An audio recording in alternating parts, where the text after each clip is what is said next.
Ni hao, halo semuanya, kembali lagi dengan Nubarta. Nonton bareng kita. Makasih ya udah setia menunggu updatean dari Nubarta. Semoga kalian masih akan tetap setia bersama Nubarta sampai akhir ya. Nah, kalau gitu nggak perlu lama lagi. Yuk langsung aja kita siapkan diri dan hati kita ke episode berikutnya. Selamat mendengarkan. Tebing terpencil. Tebing terpencil merupakan daerah tandus di pedalaman wilayah Gurun Barat. Karena topografinya yang unik, daerah ini terbagi menjadi dua tingkat. Tingkat yang lebih tinggi berada di barat, sedangkan tingkat yang lebih rendah berada di timur.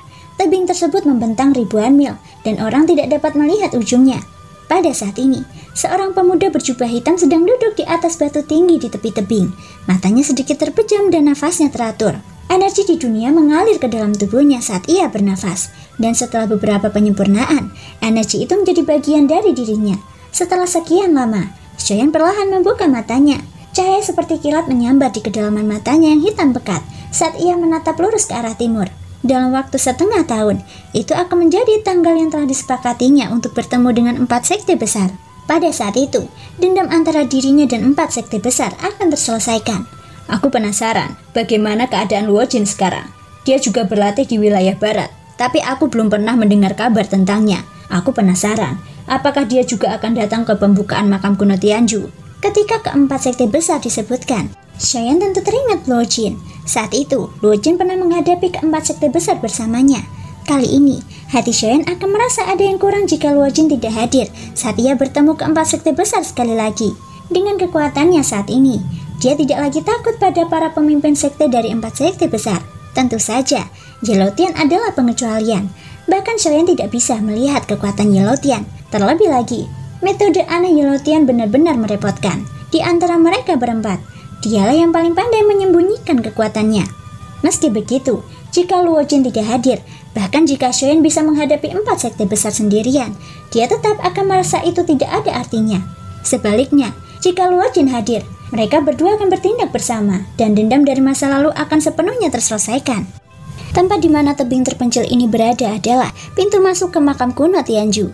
Masih ada waktu setengah tahun lagi sampai waktu yang disepakati. Xiaoyan kebetulan sedang bosan dan tidak ada kegiatan. Oleh karena itu, dia sudah punya rencana di dalam hatinya. Sesuai dengan tujuan awalnya datang ke daerah wilayah barat, akankah dia mampu membuka makam kuno Tianju? Hanya dengan langkah pemusnah langit saja. Apakah Xiaoyan bisa berhasil atau tidak? Ia akan tahu dengan mencoba. Xiaoyan melakukan apa yang dipikirkannya. Tubuhnya bergerak dan dia melompat turun dari tebing. Angin menderu melewati telinga Xiaoyan. Dalam sekejap mata, dia sudah mendarat di tanah.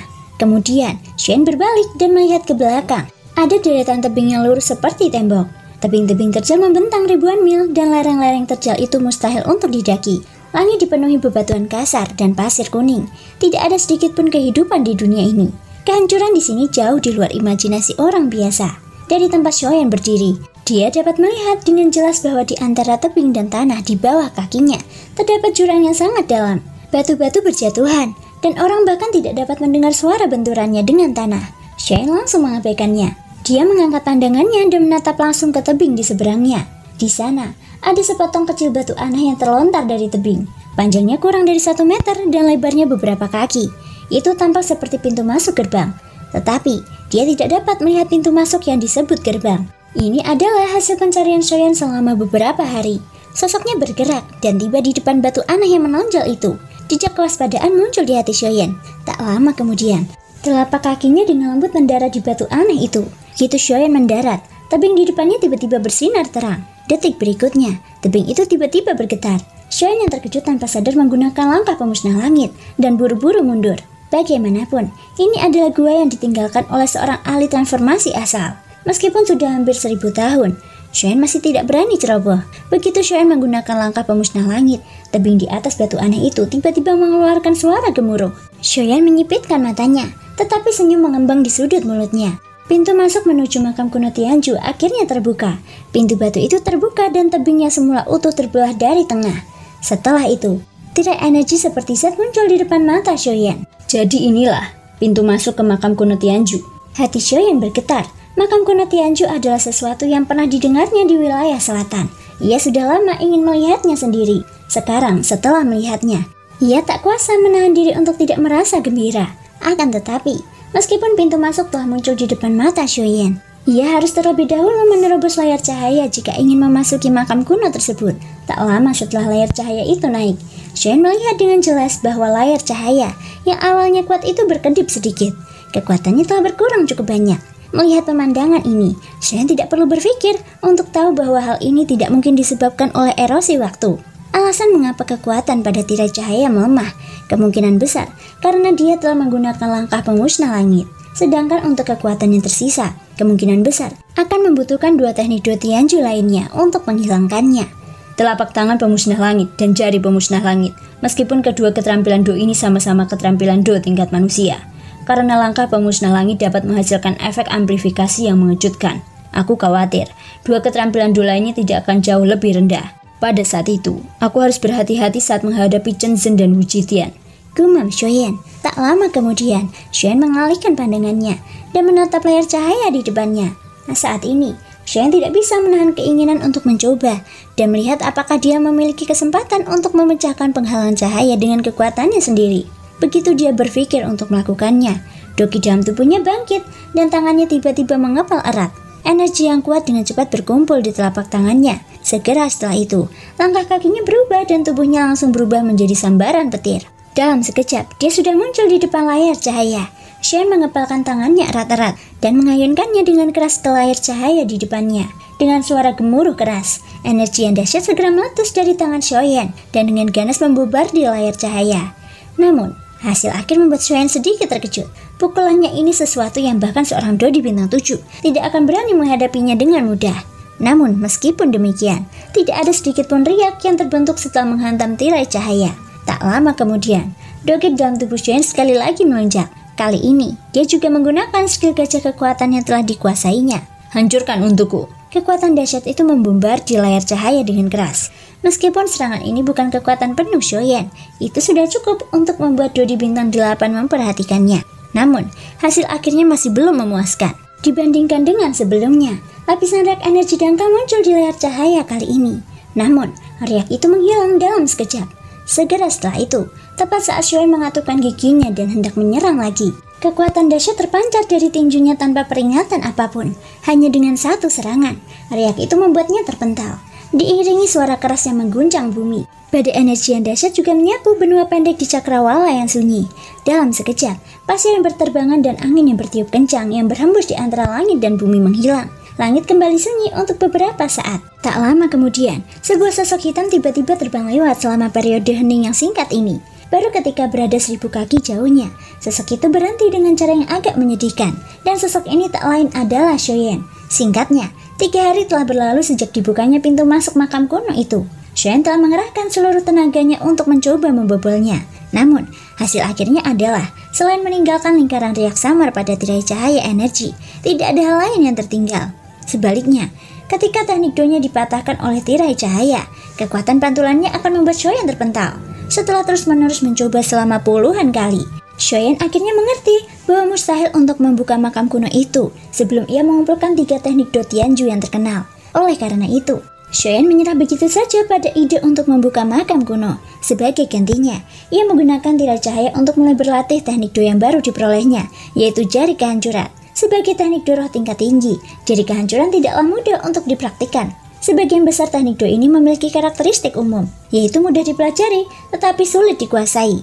Bahkan jika seseorang dapat menggunakan pengalaman yang tertinggal dalam gulungan itu untuk menggunakannya, seseorang masih memerlukan banyak waktu dan akumulasi pengalaman tempur. Sesungguhnya, untuk benar-benar memahami hakikat teknik Do, masih ada waktu setengah tahun lagi hingga perjanjian 1 tahun itu. Shoyan tentu saja tidak kekurangan waktu. Sedangkan untuk pertarungan sebenarnya, itu hanya mengacu pada akumulasi pengalaman dan benturan energi. Dari sudut pandang objektif, seseorang akan memiliki pemahaman yang lebih jelas tentang kendalinya atas teknik Do. Oleh karena itu, tirai cahaya ini tidak diragukan lagi telah menjadi batu latihan terbaik Shoyan.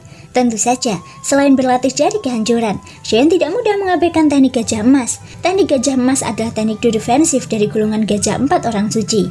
Persyaratannya terhadap kekuatan fisik seseorang juga sangat tinggi. Teknik gajah kekuatan menekankan pada penyatuan energi dalam tubuh seseorang ke satu titik, memadatkannya di dalam tubuh seseorang dan mengumpulkannya sebelum melepaskannya. Tidak diragukan lagi bahwa itu sangat bermanfaat untuk pertempuran. Adapun teknik gajah emas berbeda dengan teknik kondensasi. Teknik kondensasi adalah untuk menyebarkan energi dalam tubuh seseorang.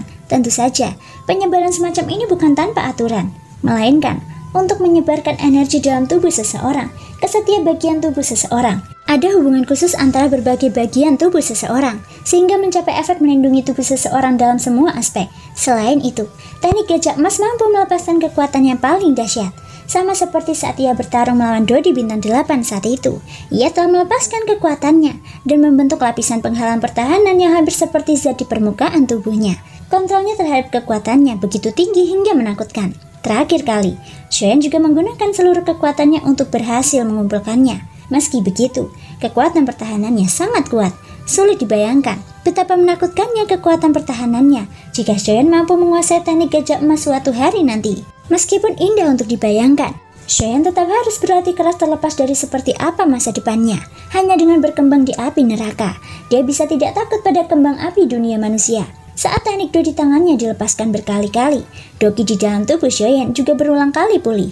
Di bawah siklus kelelahan yang berulang kali ini, perasaan aneh yang tidak diketahui muncul dari lubuk hati Xiaoyan. Waktu berlalu dengan cepat dan 1 bulan pun berlalu. Setelah sebulan berlatih terus-menerus, kendali Xiaoyan atas jari kehancuran dan skill gajah emas menjadi semakin mahir. Hal ini terutama berlaku untuk jari kehancuran. Meskipun itu adalah teknik Do roh tingkat tinggi, itu tetap saja teknik Do yang sebagian besar menggunakan Doki. Setelah berlatih berulang kali, kemajuannya secara alami sangat cepat. Di sisi lain, teknik gajah emas memiliki persyaratan yang ketat pada tubuh seseorang. Dengan kekuatan fisik Xiaoyan saat ini, ia hanya bisa membentuk lapisan penghalang cahaya kuning pucat di permukaan tubuhnya. Ini adalah hasil kerja keras selama sebulan. Meskipun prosesnya sulit, Xiaoyan dapat dengan jelas merasakan pertahanan kuat yang diberikan oleh teknik gajah emas kepadanya. Kekuatan semacam itu sulit dipatahkan bahkan dengan Doki, seperti yang diharapkan. Setelah mengalami benturan hebat dengan penghalang cahaya energi, tubuh Xiaoyan benar-benar stabil di tempat kali ini. Dia bahkan tidak terdorong sedikit pun oleh kekuatan pantulan. Saat ini, Xiaoyan mampu melepaskan 70% kekuatan jari kehancuran dengan kekuatan penuhnya. Mampu berlatih sedemikian rupa dalam waktu 1 bulan, sudah sangat mengejutkan. Terlebih lagi, Xiaoyan melatih 2 teknik Do pada saat yang bersamaan. 70% dari jari kehancuran dan 40% dari teknik gajah emas. Meskipun tidak banyak, ia masih mampu melepaskan 40% dari jari kehancuran. Dibandingkan dengan yang pertama, pencapaian teknik gajah emas tampaknya lebih mengejutkan Xiaoyan. Di udara, 10 jari Xiaoyan membentuk segel. Doki yang agung di tubuhnya segera melonjak keluar, dan dengan cepat mengalir ke jari energi merah terang yang sangat besar di atas kepalanya. Pada saat yang sama, tekanan energi yang kuat terus menyebar darinya. Tak lama kemudian, saat energi di dalam jari itu mencapai puncaknya, Xiaoyan mengeluarkan teriakan keras dari lubuk hatinya. Jari kehancuran. Seketika, jari besar di atas kepalanya tiba-tiba melesat maju. Jari itu menghantam penghalang cahaya energi makam kuno dengan keras. Saat jari energi raksasa itu meledak, energi yang menakutkan pun dilepaskan. Energi yang kuat itu menimbulkan riak-riak energi melingkar pada penghalang cahaya. Namun, riak-riak itu dengan cepat menghilang. Pada saat yang sama, badai energi yang kuat juga dipancarkan dari penghalang cahaya. Badai itu membawa energi kuat yang ditimbulkan oleh ledakan jari energi dan menyapu keluar. Teknik gajah emas, aktifkan. Xiaoyan menjerit keras di dalam hatinya. Hampir pada saat yang sama, sebuah kekuatan dahsyat dengan cepat berkumpul di sekujur tubuhnya. Kekuatan itu berkumpul menjadi lapisan tipis penghalang cahaya kuning di permukaan tubuh Xiaoyan. Segera setelah itu, badai energi yang dahsyat datang menyerang. Saat energi ini bertabrakan dengan tubuh Xiaoyan, suara retakan yang hanya dia bisa dengar keluar dari dalam tubuh Xiaoyan. Meskipun teknik gajah emas belum rusak, mata Xiaoyan tiba-tiba mengeras. Suara retakan misterius itu adalah hasil dari penghalang antara Dodi Bintang 5 ke Dodi Bintang 6 yang tiba-tiba pecah. Di tebingnya rusak. Kepala Xiaoyan tertutup oleh angin kencang saat dia duduk bersila. Musim panas yang sangat panas dan pasir yang bertiup di tubuhnya diabaikan begitu saja olehnya. Merasakan aura yang meningkat dalam tubuhnya, kegembiraan tanpa sadar muncul di mata Xiaoyan. Setelah pertempuran yang tak terhitung jumlahnya, kultivasinya akhirnya mengikuti dan berangsur-angsur meningkat. Sekarang, saatnya untuk terobosannya. Dodi Bintang 6. Begitu ia naik ke peringkat Dodi Bintang 6, itu berarti kekuatan bertarungnya akan melonjak lagi. Ini juga akan memungkinkannya memperoleh hadiah yang lebih besar saat ia membuka makam kuno Tianju 5 bulan kemudian. Ia bahkan mungkin bisa memperoleh gulungan skill origin di tangan Tianju. Tentu saja, selain itu, ada juga warisan Tianju. Benda itu juga merupakan eksistensi yang sangat memikat. Dengan gembira di hatinya, Shoyan duduk bersila. Ia menyingkirkan semua pikiran yang berantakan di benaknya. Nafasnya berangsur-angsur menjadi tenang dan teratur. Gurun ini terletak di daerah yang sangat terpencil. Lingkungannya bahkan lebih keras dan lebih berbahaya daripada tempat lain. Karena itu, Shoyan tidak khawatir seseorang akan datang ke sini dan mengganggunya. Selain itu, meskipun lingkungan gurun ini keras, ia memiliki keuntungan karena sangat kaya akan energi afinitas api. Berlatih di tempat ini, niscaya akan memiliki efek amplifikasi tertentu pada Shoyan. Terlepas dari apakah itu kecepatan latihannya atau tingkat kondensasi dokinya, semuanya akan meningkat. Oleh karena itu, Shoyan tidak lagi menunda-nunda, meminjam aura yang muncul di dalam tubuhnya. Tangannya dengan cepat membentuk segel pelatihan. Sebuah pikiran terlintas di benaknya, dan metode mantra api di dalam tubuhnya segera mulai beredar. Seketika, semua energi afinitas api di area ini tiba-tiba menjadi ganas. Seolah-olah mereka telah tertarik oleh sesuatu saat mereka dengan liar berkumpul menuju Shoyan. Setelah metode Ki beredar, api surgawi di dalam tubuh Shoyan juga membengkak. Ia bergerak di sepanjang berbagai jalur Ki di tubuhnya, dan dengan cepat melonjak ke atas. Akhirnya, ia langsung keluar dari atas kepala Shoyan. Api putih pekat itu berputar dan berputar sebelum berubah menjadi naga api panjang berwarna putih yang melingkari Shoyan. Ia mengangkat kepalanya ke langit dan membuka mulutnya yang besar. Raungan panjang dipancarkan dari mulutnya. Energi afinitas api yang kuat di area ini mulai berkumpul dengan liar. Setelah itu, ia ditelan oleh naga api besar itu. Setelah beberapa penyempurnaan, ia akhirnya mengalir ke tubuh Shoyan. Di bawah aliran energi yang tak henti-hentinya ini, aura Shoyan juga melonjak dengan cepat. Ruang pusaran di dalam tubuhnya juga secara bertahap meluas di bawah aliran doki yang tak ada henti-hentinya. Pada saat yang sama, Shin diperlihatkan di wilayah utara. Pada saat ini, di sebuah pulau terpencil di laut utara yang tak berujung, ada seorang wanita cantik mengenakan gaun putih. Rambutnya yang panjang mencapai pinggang, dan seluruh tubuhnya memancarkan aura seperti peri. Alisnya berkerut saat dia melihat wilayah laut tak berujung di depannya dengan hati yang bersungguh-sungguh. Tempat macam apa ini? Mengapa wilayah laut ini begitu besar sehingga bahkan aku tidak dapat menyeberanginya dengan kekuatanku? Selama 1 tahun, wanita itu telah mencoba berbagai cara. Namun, pada akhirnya ia tidak dapat menyeberangi wilayah laut yang tak berujung ini. Pulau kecil ini tampaknya telah memberikan kutukan padanya. Tidak peduli seberapa keras ia mencoba, ia hanya bisa menyerah tanpa daya pada akhirnya. Setelah 1 tahun, terlepas dari betapa enggannya dia di dalam hatinya, dia perlu menyadari dengan jelas situasinya saat ini. Dia jelas mengerti bahwa alasan dia tidak dapat menyeberangi wilayah laut ini pada akhirnya adalah karena masalah kekuatannya. Jika dia benar-benar ingin menyeberangi wilayah laut ini, cara terbaik adalah bekerja keras dan berlatih. Hanya dengan meningkatkan kekuatannya, dia akan memiliki kesempatan untuk meninggalkan tempat ini. Pada saat itu, dia juga akan dapat mencari orang di dalam hatinya. Namun, satu-satunya hal yang dapat dilakukan wanita itu sekarang adalah untuk sementara waktu tinggal dengan damai di pulau ini dan berlatih dengan sepenuh hati. Waktu berlalu dengan cepat. Dalam sekejap mata, 3 bulan telah berlalu. Baru pada saat inilah, Shoyan yang telah tenggelam dalam pelatihannya perlahan-lahan terbangun. Pada saat ini, aura di dalam tubuhnya telah melangkah ke tingkat yang baru, Dodi bintang 6. Terdapat kesenjangan yang sangat besar antara setiap bintang di kelas Dodi. Seperti kata pepatah, kesalahan sekecil apapun dapat menyebabkan perbedaan sejauh 1000 mil. Hal ini sepenuhnya tercermin dalam ranah seorang ahli. Secara umum, dengan kekuatan Shoyan saat ini, Dodi bintang 6 tingkat awal, orang biasa tidak akan memiliki peluang sedikit pun untuk menang saat menghadapi Dodi bintang 6 tingkat menengah seperti Kinyun. Namun, Shoyan berbeda, terlepas dari apakah itu bentuk fisiknya atau ketebalan kekuatannya. Kekuatan bertarungnya jauh melampaui seorang ahli dari kelas yang sama. Ketika dia ada Dodi bintang 5 tingkat lanjut, dia mampu membunuh Dodi bintang 8 tingkat lanjut. Saat ini, Shoyan telah menembus Dodi bintang 6. Setiap aspek tubuhnya telah diperkuat dari dalam keluar. Kekuatan besar dari kekuatan bertarungnya telah menyebabkan dia sebanding dengan Dodi bintang 9 biasa. Kekuatan seperti itu pasti akan dianggap tingkat atas jika ditempatkan di antara para ahli di makam kuno Tianju kali ini. Shoyan perlahan membuka matanya di samping tebingnya retak. Dia merasakan gelombang doki di dalam tubuhnya. Tangannya terbuka sedikit sebelum perlahan-lahan tertutup. Meskipun tidak ada apapun di telapak tangannya, Shoyan masih bisa merasakan suatu kekuatan yang tampaknya ada di sana. Ruang kosong di antara kedua telapak tangannya sedikit terdistorsi, meskipun tidak menyebabkan banyak perubahan. Hal itu tetap membuat orang lain merasa terkejut. Dalam situasi di mana dia tidak menggunakan doki dan mengandalkan tubuh fisiknya untuk menciptakan pemandangan seperti itu, bagaimana mungkin hal itu tidak membuat orang lain merasa terkejut? Dengan tubuh fisik sekuat itu, ditambah dengan doki milik Shoyan sendiri, Shoyan yakin sepenuhnya dalam hatinya bahwa jika ia berhadapan dengan Dodi bintang 8 lagi, ia pasti dapat membunuh lawannya hanya dengan satu serangan. Sudut mulut Shoyan tanpa sadar menampakkan senyum dingin saat memikirkan hal ini. Selama perjalanan ke makam kuno Tianju ini, dia akan sepenuhnya mengakhiri dendam antara dirinya dan 4 sekte besar.